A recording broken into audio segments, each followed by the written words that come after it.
tracto urinario, ¿ya? Lo primero es que es algo muy prevalente en el mundo, 200 millones de casos más o menos al año, es lo que está descrito. El predominio, francamente, es mayor en mujeres que en hombres, y se dice que a lo largo de la vida, el 60% de las mujeres va a tener al menos una infección del tracto urinario, ¿ya? Y algo que vemos muy habitualmente.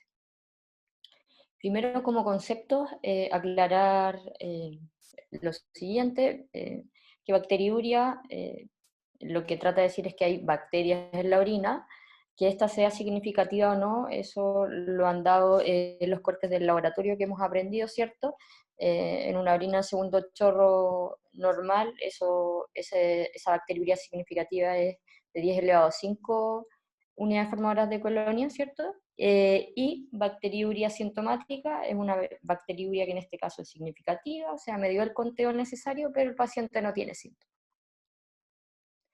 ¿Por qué es importante hacer esta definición? El primer mensaje que les quiero dar es que bacteriuria no necesariamente es infección, ¿ya? Solamente indica la presencia de bacterias en el tracto urinario, pero no que éstas estén causando un daño en el huésped, ¿ya?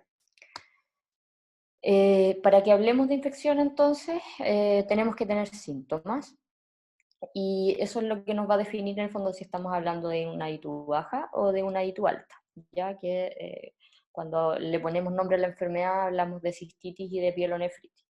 Entonces la ITU baja, que es la cistitis, involucra básicamente el tracto urinario inferior, la mucosa, ¿cierto? Y la infección, o sea, la infección de tracto urinario alta afecta a parénquima y pelvis renal. El mecanismo más habitual es ascendente, y uno puede calificar una pielonefritis de complicada o no complicada, y esto se va a definir porque la vía urinaria tenga alguna alteración anatómica o funcional que le dé el apellido de complicada. Entonces, bacteriuria asintomática, vamos a tener nuestro urocultivo, que puede ser con la bacteria que ustedes quieran, pero la paciente o el paciente no tiene síntomas, y la mayoría no se tratan, a diferencia de la ITUS baja, donde vamos a tener el mismo urocultivo, pero vamos a ir a preguntarle a la señora, y va a tener síntomas básicamente irritativos, que son la disuria, la poliaquiuria y el tenesmo vesical, ¿cierto? Esto es un ejemplo de la vida real, es un chat que yo tengo con puras amigas que son de diferentes áreas de la medicina, todas médicos. Entonces, para que vean que es una pregunta frecuente, las bacteriurias asintomáticas, me pregunta la amiga uno, ¿se tratan en diabéticos o no se tratan? Google no se pone de acuerdo y habla solo de mujeres, esta es un hombre. Viene la intervención de mi amiga 2 y dice, trátala. Así que le dieron antibiótico, y yo llegué 30 minutos tarde a la conversación y les digo que no se tratan. Entonces se fue con antibiótico, un punto más para la superbacteria y un punto menos para la humanidad, ¿cierto? Porque cada antibiótico que mal prescribimos eh, puede generar resistencia, ¿cierto? Entonces, primer mensaje, bacteriurias asintomáticas, como era este caso, en una mujer o un hombre diabético. Las bacteriurias asintomáticas, la mayoría no se tratan, quédense con ese concepto, y solamente se tratan en dos situaciones especiales: embarazo y procedimientos endourológicos. Es un paciente que va a ir a una cistoscopía, que le van a instalar un catéter doble J y tiene un urocultivo previo procedimiento positivo, perfecto, se trata. En embarazo siempre, porque predispone a parto prematuro, ¿ya? Pero muchas de otras indicaciones, como en los pacientes diabéticos, que antes era una indicación de tratar la bacteria asintomática, se han ido perdiendo con el tiempo. Esta es la guía americana del año pasado. Incluso en pacientes donde también teníamos aprendido que las bacteriurias asintomáticas se tratan, como en los trasplantados renales, ya no, ya tampoco los usuarios de sonda. Para que vean, en el fondo usaría sonda que le tomaron un urocultivo, el paciente está sin ningún síntoma, ese urocultivo se rompe, ¿ya? Tampoco en las cirugías neurológicas, que nosotros vemos mucho en el hospital, por ejemplo, los traumatólogos cuando van a poner prótesis, o los cardiocirujanos cuando tienen que operar un bypass, Habitualmente dentro de todo el estudio preparatorio por algún motivo les gusta pedir urocultivo y a veces salen positivos, pero el paciente sin ningún síntoma no debiesen tratarse precirugía, no hay complicaciones secundarias a eso. Entonces, esto ya se zanjó para los diabéticos el 2002, ¿ya? Que había un trabajo que salió en el New England, donde hicieron la división en el fondo si a bacteriurias asintomáticas de mujeres diabéticas la trataban con antibióticos o no la trataban. La cantidad de episodios sintomáticos fueron los mismos, sin diferencia estadísticamente significativa, y hubo 8 pielonefritis en el grupo de placebo y 6 en la antibiótico. Así que la verdad, daba de alguna manera lo mismo si tratarlas o no, el desenlace no cambia. Así que desde ahí ya se zanjó que bacteriuria sintomática en mujeres diabéticas no se tratan. Este es otro grupo que nosotros estábamos acostumbrados a tratar en el hospital y que probablemente también tengan casos ustedes en el consultorio, que son los abuelitos que llegan con algún grado de delirium, andan medio perdidos, y dentro de todo el estudio del delirium va la orina completa y el urocultivo y les sale positivo, ¿cierto? Entonces antes nosotros decíamos que una de las causas importantes de delirium eran las infecciones urinarias, y como a veces los abuelitos no saben decir bien los síntomas, pueden tener una ITU baja y mejor tratémoslo porque eso puede ser la causa del delirio. Y la verdad es que hay un trabajo bien interesante esto que está hecho en Gran Bretaña. Son pacientes hospitalizados, pero es para ejemplificarles nomás. Buscaron bacteriurias asintomáticas que se trataron y después fueron a ver si esos pacientes que se trataron recuperaron efectivamente su funcionalidad y su delirio o no. Y lo siguieron hasta el tercer mes posalta. ¿Ya? El seguimiento lo hicieron 2 veces por semana durante 2 semanas, después semanalmente y después mensual. Lo interesante fue que dentro de los pacientes que ellos pesquisaron hubo delirium en 355 pacientes de los 1.200, que fue más o menos un 30%, ¿ya? De estos pacientes tenían bacteriuria, todos los que hicieron delirium tenían bacteriuria al 35%. Y ahí fueron a ver a quién trataron y a quién no. Y fueron 68 pacientes tratados y 58 no tratados. Y fueron a ver si si había alguna diferencia en el fondo en que recuperaran su funcionalidad y su delirium, y la verdad es que no hubo una diferencia significativa entre los que recibieron tratamiento de su bacteriuria sintomática y los que no. Y peor aún, en los que recibieron antibióticos hubo 5 casos de Clostridium. Así que esta hipótesis, obviamente hay infecciones urinarias que producen delirium, pero básicamente son las pielonefritis. Entonces, cada vez se está tratando de indicar menos tratamiento antibiótico en bacteriuria asintomática en pacientes adultos mayores, ¿ya? El otro grupo grandes de pacientes donde antes se derrochaba antibiótico eran los pacientes usuarios de sonda permanencia, ¿cierto? Porque se le tomaban urocultivo por cualquier motivo y daban positivo, y siempre van a dar positivo, porque la colonización de la sonda es muy rápida, ya más o menos hasta un 10% por día, pero ya se sabe que al mes el 100% está colonizado, así que no es representativo la muestra que están tomando, eh, en un- especialmente en pacientes que están asintomáticos, así que bacteriuria asintomática en usuarios de sonda tampoco se trata. Hasta ahora solamente, acuérdense, embarazo y previo procedimientos donde vayan a manipular vía urinaria. Este trabajo también es interesante, solo para mostrarle que muchas veces la indicación, después no sabemos qué hacer con el uro en la mano, pero muchas veces la indicación de pedir el urocultivo está mala, ¿ya? Acá eran pacientes donde identificaron ITU-CUP, en el fondo, ITU asociada a catéter urinario permanente, y vieron que en el 86% de esos urocultivos estaban pedidos de manera inadecuada, o sea, ese paciente nunca debió tener pedido ese hemocultivo. Además, vieron que el 62% de cuando dijeron ya urocultivo positivo y la catalogaron de ITUCU, el 62% de las veces solamente era por ese urocultivo positivo y el paciente no tenía ni un síntoma, o sea, era una bacteriuria sintomática y no debió tratarse. Y además, un 11% por haber pedido este uro que también nos distrae y nos sabemos qué hacer, tuvieron retraso en otras infecciones y eventos adversos como aparición de Clostridium.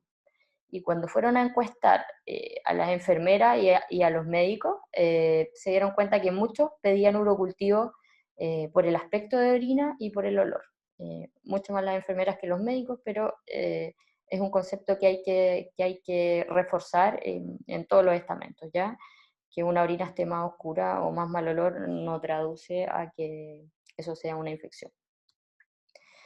Para mostrarle un poco la realidad que tenemos en Chile, porque si queremos tratar una ITU baja, que realmente es una ITU baja con síntomas, tenemos que saber qué darle de manera empírica mientras esperamos el uro, si es que tenemos tiempo de esperarlo mejor aún, pero para que sepan, muchas veces nosotros le tiramos todas las fichas, nosotros ya no, pero antes, al ciprofloxacin, ¿no? Y saber que en Chile ya tenemos más o menos un 30% de resistencia a ciprofloxacino, así que cualquier terapia empírica en infectología que debiese dar, ojalá tuviera menos de 10% de resistencia para saber que ese empirismo que estamos haciendo le está sirviendo al paciente. Acá tenemos un tercio de posibilidades de estarnos equivocando. Y solo para recalcar que la nitrofurantoína sigue siendo una excelente alternativa. A veces la tiran para abajo como que fuera un mal antibiótico, pero la verdad es que para esto sirve muchísimo. Solamente 10% de resistencia en la cepa chilena. Y la segunda alternativa, donde ya empieza a aparecer más resistencia igual, es el cotrimoxazol. Acordarse que las ITUs bajas son tratamientos acortados, ya no se les da 7 días como antes, o sea, cada vez tratamos menos bacteriuria asintomática, solo vamos a tratar las ITUs bajas que tengan síntomas efectivamente y les vamos a dar nitrofurantoína, que me parece la mejor opción, ¿cierto? 5 días y cuando usamos cotrimoxazol forte o cotrimoxazol simple, pueden ser tratamientos incluso más acortados de 3 días. Muchos dan nitrofurantoína también por 3 días, que me parece una excelente opción también. Esta norma es británica, pero ellos daban 5, pero piense con la idea que una ITU baja 3 días es suficiente de antibiótico y tenemos esta nueva opción en Chile hace 2 o 3 años, que es la fosfomicina, que era un antibiótico que estaba perdido, pues se ha ido recuperando por la misma resistencia, y que para ITU baja lo bueno es que es una dosis. ¿Cuál es su problema? Es que el sistema público no está muy disponible y es cara, digamos. Cuesta más o menos 20.000 pesos la dosis, que es la caja. Lo bueno es que no se ajustan en embarazadas, ni en adultos mayores, ni en pacientes con falla hepática o renal, así que siempre puede ser una opción, ¿ya? Eso de ITU baja. Ya algo con un compromiso sistémico más importante, ya dijimos que parénquima y pelvis renal, estamos hablando de pielonefritis o ITU alta, el paciente ya se presenta no solo con los síntomas irritativos, o los tuvo en un comienzo, pero se asocia con prurito estado general, fiebre, calofrío, muchas veces dolor lumbar, donde nosotros podemos eh, percutir, ¿cierto? Y tenemos puño percusión positiva, y muchas veces con náuseas y vómitos, incluso en algunos casos diarrea por irritación peritoneal. Este es un grupo totalmente distinto, algunas se van a hospitalizar, otras no, pero cuando ya empezamos a ver con antibióticos que nosotros usamos en el hospital, vemos que el cipro sigue siendo algo que idealmente tenemos que usar con uro en mano, porque si no tenemos un 30% de resistencia, se nos cae más el cotrimoxazol, la ampicilina para qué, prácticamente está perdida en las coli y más aún en las klebsiella. Lo que solemos usar, damos empíricamente en el hospital, habitualmente es ceftriaxona, o lo que nos gusta mucho a nosotros con el doctor Muñoz, que es amicacina, un aminoglucósido, ¿cierto? Que si se dan cuenta tiene muy poca resistencia con nuestras cepas de coli chilenas y también las nuestras del hospital. Hay que tener ojo con los pacientes que tienen falla renal, sí, porque es nefrotóxico, pero la alternativa si no es ceftriaxona, ¿cierto? Pero ya la ceftriaxona en algunos hospitales, esta es de Chile, nosotros tenemos un poquito más arriba, pero ya hay resistencia importante a ceftriaxona por el uso extendido y malas indicaciones dentro de los hospitales. La Klebsiella tiene mucha más resistencia que las E. coli en nuestro país. Si ven, el cipro se cae incluso con 60% de resistencia, la Ceftriaxona se nos cae también, pero la mica sigue siendo buena. Les hablo de mica porque también la pueden usar en los consultorios en caso de pielonefritis no complicada. Porque no todas se tienen que hospitalizar, ¿cierto? Una enfermedad leve, donde no hay vómitos que permitan vía oral, la tenemos bien hidratada la paciente, tiene una situación psicosocial estable, no necesita fluidos, nada, etcétera. Podemos probar con vía oral y ver cómo anda, ¿cierto? De manera ambulatoria. Pero ya alguien que no cuenta con estas condiciones probablemente se va a tener que hospitalizar o ver en el camino. A veces hay personas que tienen vómitos, los vómitos no ceden y no nos permite un tratamiento vía oral correcto, bueno, se tendrá que hospitalizar.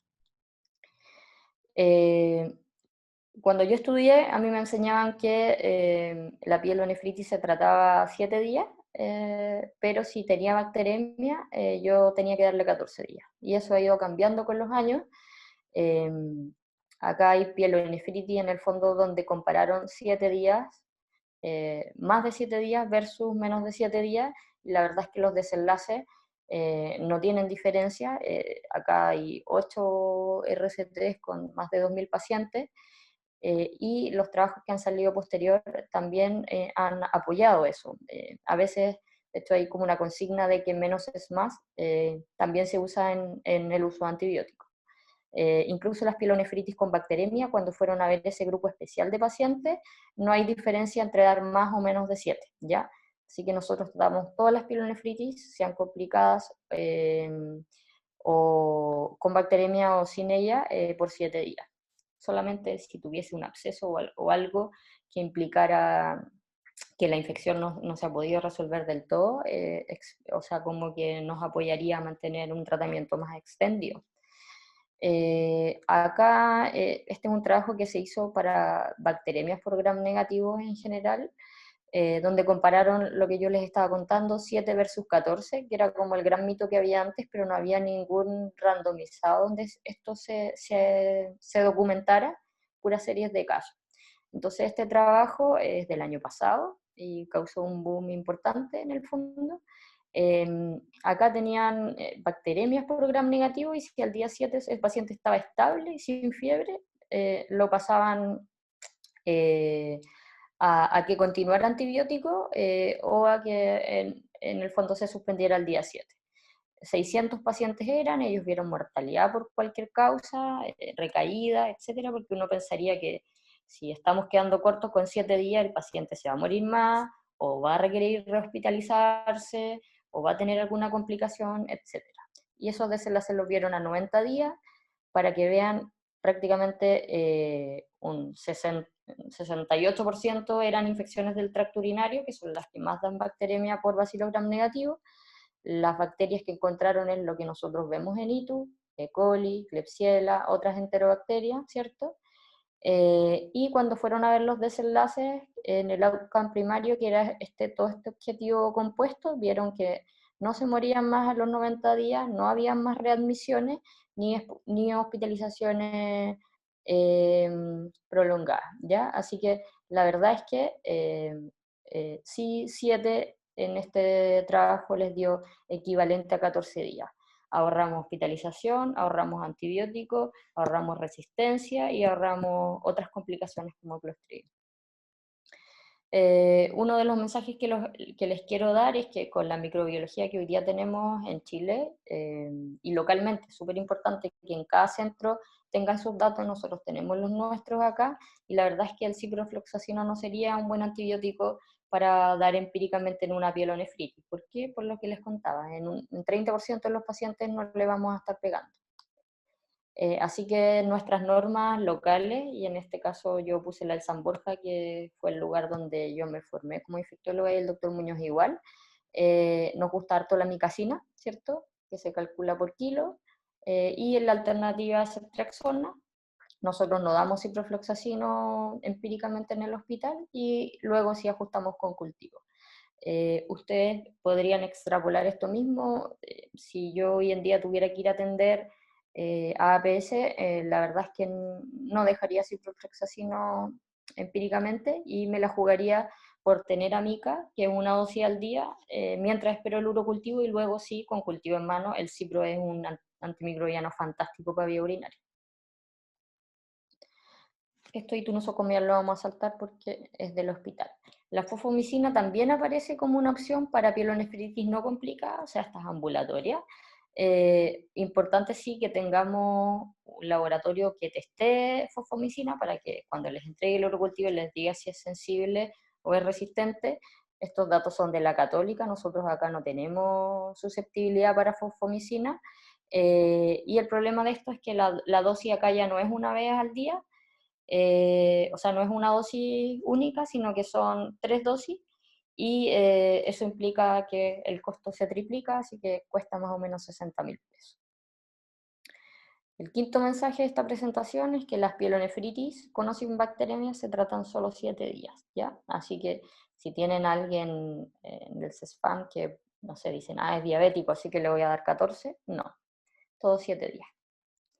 Imágenes, tampoco necesito tomarle a todas las pielonefritis, sí a las que se presentan graves con un shock séptico, siempre cuando yo tenga sospecha de urolitiasis, que puede ser porque antes tuvo litiasis o porque tiene la historia clásica del dolor lumbar con irradiación a la parte de adelante, ¿cierto?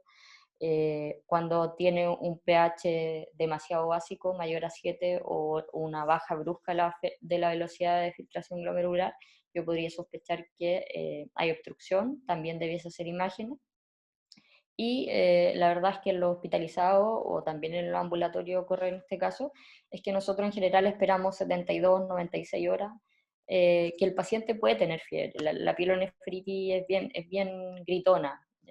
En general mujeres jóvenes pueden tener 39, 2 días, 3 días seguidos, pero ya al cuarto día nos ponemos inquietos y al quinto día en general ya si tiene fiebre 4 días seguidos vamos y hacemos la imagen.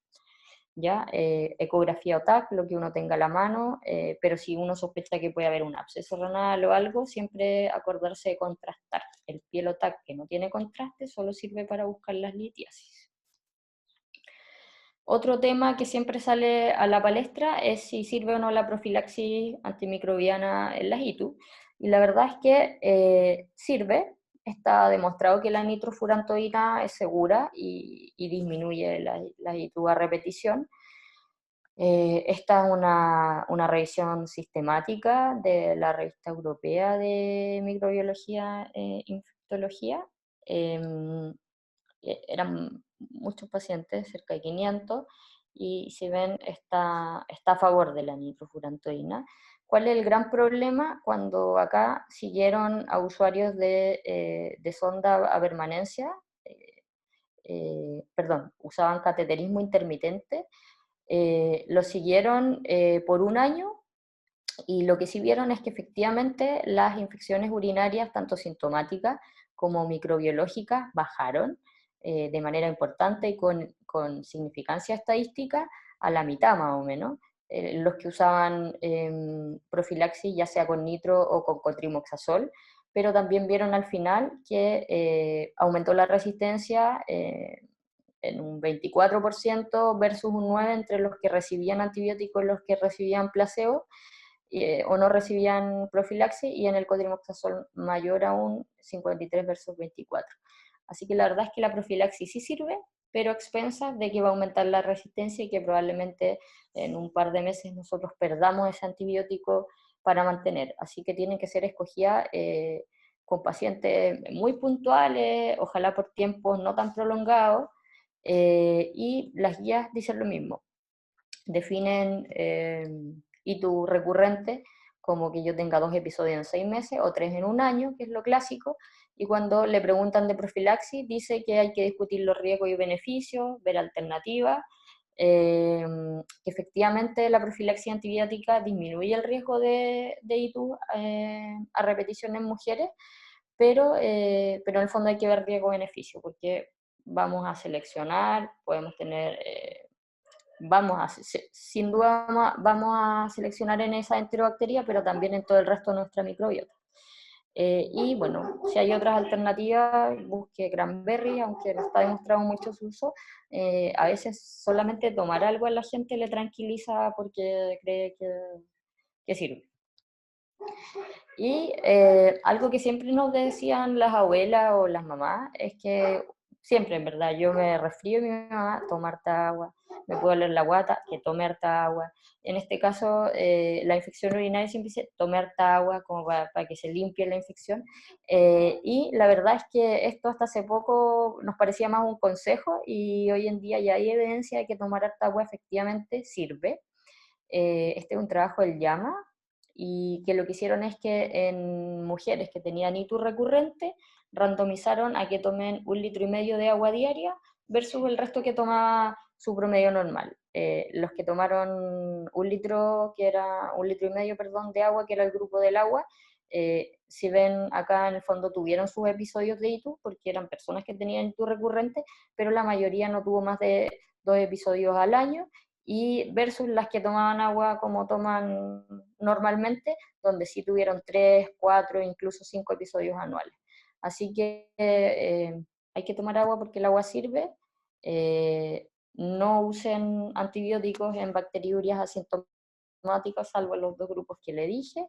Tratamientos acortados en ITU baja y en pielonefritis, solo 7 días. Esos son los mensajes.